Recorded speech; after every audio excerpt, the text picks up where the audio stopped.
রাস্তার মোড়ে মোড়ে গরিব মানুষকে আটকাইয়া টাকা উঠানোর নাম রাজস্ব আদায় নয়, এটা চাঁদাবাজি।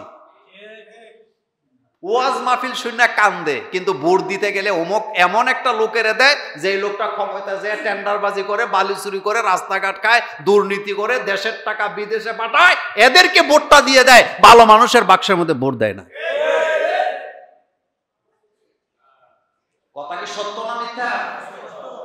এই চরিত্র আমাদেরকে বদলাইতে হবে, এই চরিত্র আমাদেরকে বদলাইতে হবে। বাংলাদেশের মাওলানা হাবিবুর রহমান যুক্তিবাদী সাহেবের ওয়াজ শুনে মানুষ কান্দে না, এমন মানুষ আপনি পাবেন না। যারা ওনাকে দেখছেন আপনারা, উনি একবার আফসোস করে বলেছিলেন, আমার ওয়াজে মানুষ কান্দে, কিন্তু আমি নির্বাচনে দাঁড়াইলে কেউ আমাকে ভোট দিবে না। এবার আসেন একেবারে কাছের কথা বলি। আপনারা আমার খুব প্রিয় মুসল্লি, আমি আপনাদের খুব প্রিয় হুজুর, এতে কোনো সন্দেহ আছে?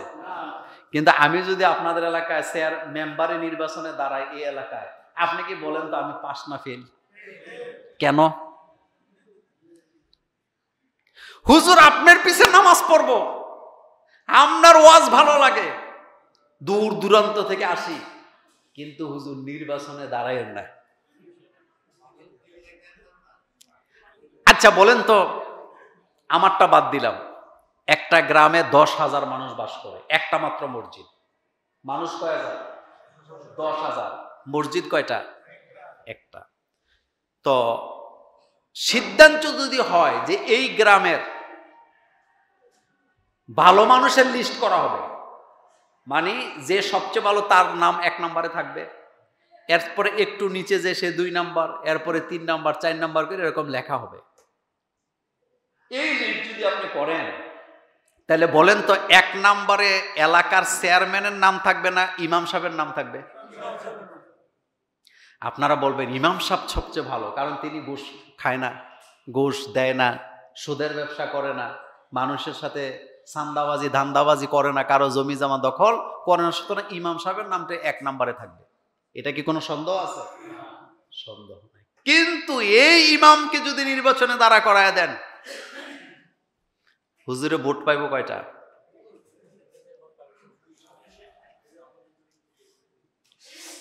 তাইলে বোঝা গেল ইমাম হুসাইন যে উদ্দেশ্যে শহীদ হয়েছিলেন, সেই উদ্দেশ্যে আমরা আমাদের নিজেদেরকে সাজাতে পারি নাই। কোনো লাভ হবে না, কোনো লাভ হবে না।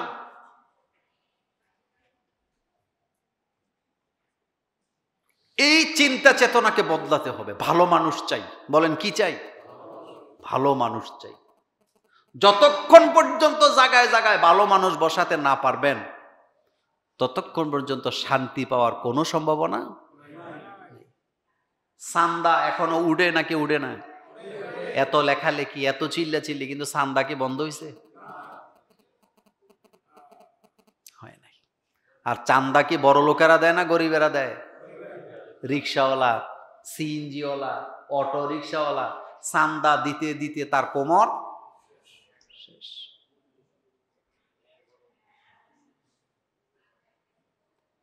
রাস্তার মোড়ে মোড়ে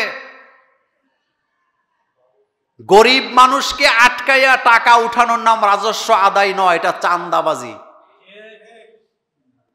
রাজস্ব আদায় বলতে আমরা যেটা বুঝি, জনগণকে আপনি সেবা দিবেন, জনগণ সেবার বিনিময়ে আপনাকে ট্যাক্স দিবে।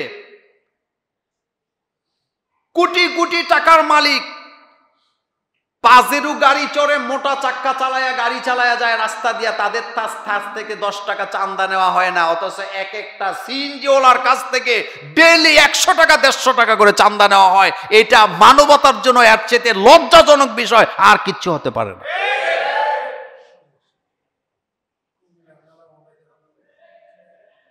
কুমিল্লা রেসকোর্স কোবা মসজিদে জুমার খুতবা চলাকালীন আমার ওই মসজিদে হামলা হয়েছিল, এটা আপনারা অনেকে জানেন। কিন্তু হামলাটা কেন হয়েছিল এটা কি জানেন? করোনা ভাইরাসের কারণে লকডাউন দিছে। দেওয়ার পরে একটা অটোরিকশা যে চালায়, তার ঘরে 4 জন 5 জন খাওয়াইনা আসেনি, তার ঘরে খাবার নাই। তার বাচ্চারা উপবাস। আপনি বলেন তো এই লোকটা ঘরে বসে থাকবে? সে তো অটোরিকশা চালানোর জন্য রাস্তায় নামছে, কারণ তার ঘরে তো খাদ্য নাই, তার ছেলে মেয়েরা উপাস। কিন্তু নেতাদের ঘরে ঠিকই খাবার আছে, ব্যাংকে টাকার অভাব নাই, সব তো চোর বাটপার। তো এখন দেখেন, যেই নেতাদের অ্যাকাউন্টে কোটি কোটি টাকা জমা আছে, সেই নেতারা ওই অটোরিকশা চালকের অটোটা ভেঙে দিচ্ছে, যার ঘরে একবেলা খাবার নাই। এটা কি জুলুম না সেবা? আস্তে কয়, জুলুম না সেবা? জুলুম। এখন আমি একজন খতিব হিসাবে, আমি একজন আলেম হিসাবে, আমি একজন মুমিন হিসাবে, আমি কি জালেমের পক্ষ নিব না মাজলুমের পক্ষ নিব?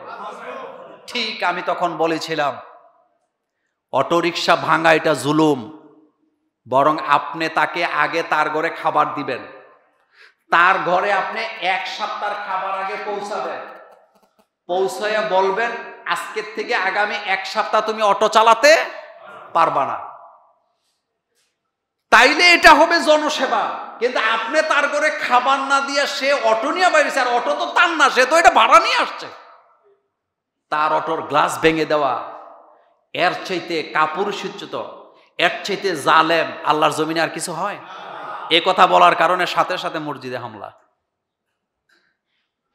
কিন্তু জালেমের বিচার কে করে? যারা হামলা করছে প্রত্যেকটা বোরকা পইরা বাংলাদেশ থেকে ভাগছে। এটা শুধু আপনাদেরকে একটা দৃষ্টান্ত দিলাম। আচ্ছা বলেন তো, ক্যান্টনমেন্ট এর মোড়ে চান্দা উঠায় না? পাজেরু গাড়ি থেকে চান্দা উঠাইতে দেখছেন? রাস্তার মোড়ে মোড়ে ট্রাকের থেকে পুলিশে চান্দা উঠায় নাকি উঠায় না? কিন্তু কোন পাজেরু গাড়িকে আটকায়া চান্দা উঠাইতে দেখছেন না? কাদের থেকে উঠায়? গরিব। এই তো বুঝছেন এবার। আর ইসলাম আসছে গরিবের অধিকার আদায় করার জন্য। পৃথিবীর ইতিহাসে যত শাসকের জন্ম হয়েছে, রাসূলুল্লাহ সাল্লাল্লাহু আলাইহি ওয়াসাল্লাম এর মতো, এরপরে আবু বকর, এরপরে ওমর, তাদের মতো শাসক পৃথিবীতে আর জন্ম হয়েছে? ইয়ামান থেকে রাষ্ট্রদূত আসছে হযরত ওমরকে দেখার জন্য। মানে অর্ধেকটা পৃথিবীর প্রেসিডেন্ট হযরত ওমর, সোজা কথা নয়। তো দেখতে আইছে হের গার্ড কত, বডিগার্ড কত, সিকিউরিটি গার্ডের ব্যবস্থাটা কেমন, সিকিউরিটি কেমন। ইয়ামান থেকে তারা লোকেরা আসছেন, তখন তো বিমান নাই। আসতে আসতে মরুভূমির নিচে এসে এক জায়গায় তারা বসলেন। তারা সেখানে কিছুক্ষণ বিশ্রাম করার জন্য। হঠাৎ তাকায় দেখেন মরুভূমির গাছের নিচে একটা লোক খালি গায়ে শুয়ে আছে, ঘুমন্ত অবস্থায়। তার গা থেকে ঘাম জোরে জোরে মরুভূমির বালি স্পর্শ করতেছে। ইয়ামানের রাষ্ট্রদূত বলতেছে, ওমরকে দেখতে আসছিলাম, কিন্তু ওমরকে দেখার আর ইচ্ছা আমাদের নাই, চলো আমরা ফেরত যাই। কারণ যেই ওমর তার রাষ্ট্রের একটা খালি গায়ের লোকের গায়ে জামা পরাবার ব্যবস্থা করতে পারে নাই, সেই ওমরকে দেখার ইচ্ছা আমাদের নেই। পাশের লোকেরা বলতেছে, চলেন লোকটার একটু খোঁজ খবর নেই। কাছে গেলেন, সালাম দিলেন জোরে, লোকটার ঘুম ভেঙে গেছে। সালামের জবাব দিলেন, তিনি বসলেন সোজা হইয়া। হযরত ওমর রাদিয়াল্লাহু তাআলা আনহুর রাষ্ট্র সেটা, একটা লোকের গায়ে জামা কাপড় নাই, মনে হয় যেন লোকটা কয়েকদিন খায় নাই, এমন অবস্থা, একা একা শুয়ে আছে।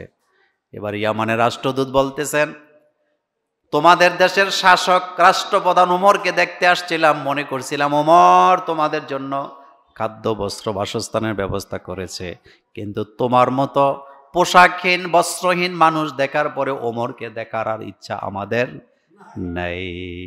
তুমি বলো তোমাদের খবর কি? হযরত ওমর নেয় না। এ কথা বলার সাথে সাথে লোকটার চোখ থেকে দরদর করে পানি পড়তেছে, খালি গা। ইয়ামানের রাষ্ট্রদূত বলতেছেন, কাঁদো কেন, তোমার কি দুঃখ, তুমি বলো। হযরত ওমর বললেন, তোমরা যেই ওমরকে দেখার জন্য আসছো, যেই ওমরে রাষ্ট্রপতিত সিকিউরিটি ব্যবস্থা দেখার জন্য আসছো, আল্লাহর জাতের কসম করে বলি আমি সেই ওমর।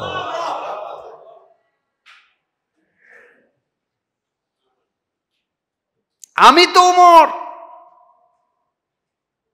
আমি আপনি হইলে জীবনও বিশ্বাস করতাম না, একদম পাগল বোধ হয়। ইয়ামানের রাষ্ট্রদূত চিৎকার দিয়ে বললেন, ওমর আর বলতে হবে না, বুঝে গেছি তুমি জনগণের নিরাপত্তা নিশ্চিত করেছো, যার কারণে তোমার নিজের নিরাপত্তার কোনো দরকার নাই। আর আমার দেশের নেতারা নিরাপত্তা ছাড়া রাস্তায় বাইরে হইতে চায় না। এমন একটা দেশে আমরা বাস করি, এখানে চোর ধরার পরে চোরের শাস্তি হয় না, যে ধরে দিছে তার শাস্তি হয়। অপরাধ যে করে তার শাস্তি নাই, কিন্তু অপরাধীতে দেখাই দিলে কি শাস্তি। এটা কখনো কারবালার চেতনা হতে, মাস ব্যাপী কারবালার ইতিহাস বলবে। এই যে যারা তাজিয়া মিছিল করে, হাই হোসাইন করে জীবন দেয়, একটাকেও আপনি পাবেন না যারা আল্লাহর জমিনে আল্লাহর দিন কায়েম করতে চায়, একটাকেও পাবেন না। সবগুলা ভারতের দালালি করে খায়।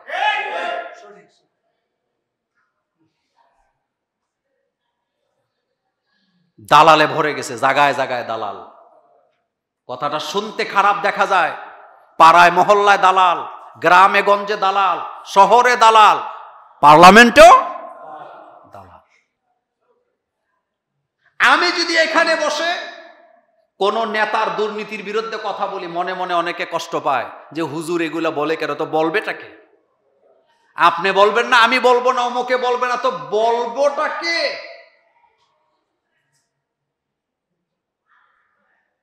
পৃথিবীর সমস্ত দেশ তাদের স্বাধীনতার পরে আজ্ঞায়, আর আমরা আসতে কয়। বাংলাদেশ স্বাধীন হয়েছে কয় বছর হয়েছে?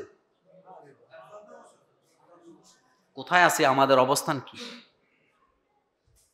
গত জুমায় বলেছিলাম, আফগানিস্তান একটা রাষ্ট্র। বলেন তো, আপনাদের কাছে নাম শুনলে মনে হয় যেন দেশটা থেকে কেমন, আহারে খানা নাই, খাদ্য নাই, কিছু নাই। কিন্তু আপনারা বলেন, আফগানিস্তান আর আমাদের মধ্যে পার্থক্য কত ধাপ? গত জুমায় বলছিলাম 40 ধাপ। আমাদের, তাদের 60 টাকা, আমাদের 100 টাকা। তাদের 60 টাকা, আমাদের। আপনি চিন্তা করছেন? এই হলো আমাদের অবস্থা। চাঁদাবাজি তো বন্ধ করতে পারি নাই আমরা। পারছে? মারামারি বন্ধ করতে পারছে? নেশা বন্ধ করতে পারছে? এখন তো জায়গায় জায়গায় জুয়া চলতেছে, ক্যারাম বোর্ডের নামে জুয়া খেলে। আমি নিশ্চিত, আমিও যদি এরকম সিদ্ধান্ত নিই যে এই এলাকায় জুয়া, গাঞ্জা কোনোটা চলতে দেওয়া হবে না, কিছু মানুষ আমার বিরুদ্ধে লাগবে। এই হলো সমাজ। এই হলো কি? একজন অপরাধীকে টিকায় রাখা মানে একটা এলাকাকে কি করা? অনেকে মনে করেন ইসলাম ক্ষমতায় আসলে মানুষের হাত কেটে দিবে। তো সব মানুষের হাত কাটার জন্য ইসলাম আসছে? কিচ্ছু লাগবে না, 10টা চোরের হাত কাটেন, পুরা দেশ ঠান্ডা হয়ে যাবে, যে সর্বনাশ। কিচ্ছু লাগবে না, 10টা দর্শনকারীকে প্রকাশ্যে পাথর মেরে হত্যা করেন, বাংলাদেশের নারীরা আজীবন নিরাপদে থাকবে।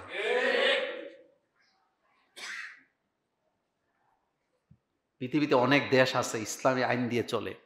আরেকদিন বলেছিলাম, ব্রুনাই একটা রাষ্ট্র, নাম শুনছেন? কি নাম? ব্রুনাই। তারা যখন সিদ্ধান্ত নিছে আমার দেশে কোরআনের আইন দিয়ে চলবে, পশ্চিমা বিশ্ব তাদের বিরুদ্ধে চিল্লায় উঠছে, হ্যাঁ কোরআনের আইন দিয়ে দেশ চলবে, মানুষের হাত কাটবে, মানুষকে হত্যা করবে। কিন্তু আশ্চর্য হবেন, আজকের পৃথিবীতে সবচেয়ে সুখী দেশ হলো ব্রুনাই। পৃথিবীর কোন দেশ তাদের কাছেও নাই। কিসের কারণে হয়েছে? আল্লাহ, কোরআন। বলেন কিসের কারণে হয়েছে? আর আমরা বিদেশিদের ছাড়া চলি না। আমরা উত্তর কোরিয়ার মতো একটা দেশ পারমাণবিক অস্ত্রের মালিক হয়েছে বিদেশিদেরকে বাদ দিয়া। ইরান টিকে আছে পশ্চিমাদেরকে বাদ দিয়া। আর আমার বাংলাদেশে যারা ক্ষমতায় আসে পশ্চিমাদেরকে আর ভারতকে পাঁচাইটা এক একটা ক্ষমতায় আসে। এখানে মন্ত্রী হইতে এমপি হইতে ভারতের পাঁচাটা লাগে, পশ্চিমাদের কাছে বিক্রি হওয়া লাগে। আপনি তো মুছে তেল দেন। আশ্চর্য হবেন, বাংলাদেশের মতো একটা মুসলিম দেশ, এই দেশে কত পার্সেন্ট মুসলমান? কথা বলেন। আলেম ওলামা কম না বেশি? মসজিদ মাদ্রাসা কম না বেশি? কিন্তু আশ্চর্য হবেন, বাংলাদেশের মতো একটা মুসলিম দেশ, অথচ জাতিসংঘ থেকে একজন প্রতিনিধি বাংলাদেশে পাঠাবে, হেতে হইল সমকামী।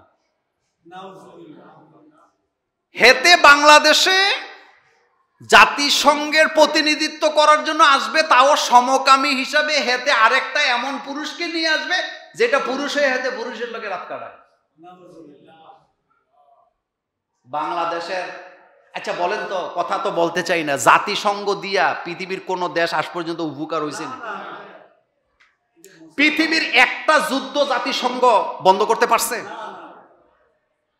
কোন দেশ যখন আরেকটা দেশকে দখল করতে যায় জাতিসংঘ কি বন্ধ করতে পারছে? এই রকমের জাতিসংঘ আমাদের দরকারটা কি? মূলত একটা সমকামীকে বাংলাদেশে জাতিসংঘের প্রতিনিধি হিসাবে পাঠাইতে চাওয়ার মানেই হলো এই দেশ, এই সমাজকে ধ্বংস করার জন্য তারা পায়তারা করছে। আর আমি নিশ্চিত এখানে ইন্ধনদাতা বাংলাদেশের ভিতরেই আছে। নতুবা তারা কেন এমন একটা লোকের এখানে পাঠাইতে যাবে? তারা তো জানে এখানে 90% উপরে মুসলমান। পৃথিবীর যত জাতি সমকামী হয়েছে তত জাতিকে এমন শাস্তি আল্লাহ দিছে, তাদেরকে আল্লাহ চিহ্ন পর্যন্ত রাখে নাই। ডেড সি, একটা সমুদ্র আসেনি? কথা কর না কেন? আসেনি? মৃত সাগর। কাউমে লুতকে আল্লাহ পাক এখানে ডুবাই দিছে সমকামিতার অপরাধে। পৃথিবীতে যত অপরাধ আছে, একটা সিংহ, বাঘ, বানরের জাতি, সিংহের জাতি, তারাও সমকামী না। কিন্তু মানুষের মধ্যে সমকামী যারা, তারা হলো নিকৃষ্ট কীট পতঙ্গের চেয়ে আরো বেশি ভয়াবহ। রুচির মধ্যে পড়ে না। সুতরাং আওয়াজ তুলতে হবে, এই ধরনের কোন প্রতিনিধি বাংলাদেশ মেনে, আরো আসতে কন, মেনে নেবে না। আমাদের দেশের সমস্যা কি জানেন? একদল ক্ষমতায় থাকে, আরেক দল ক্ষমতার বাইরে থাকে। যারা ক্ষমতার বাইরে থাকে তারা বিদেশিদেরকে 5-4টা ক্ষমতায় আসতে চায়, আর যারা ক্ষমতায় থাকে তারা বিদেশিদেরকে 5-4টা ক্ষমতায় থাকতে চায়। কিন্তু জনগণের ভাগ্যের পরিবর্তনের জন্য কেউ কাজ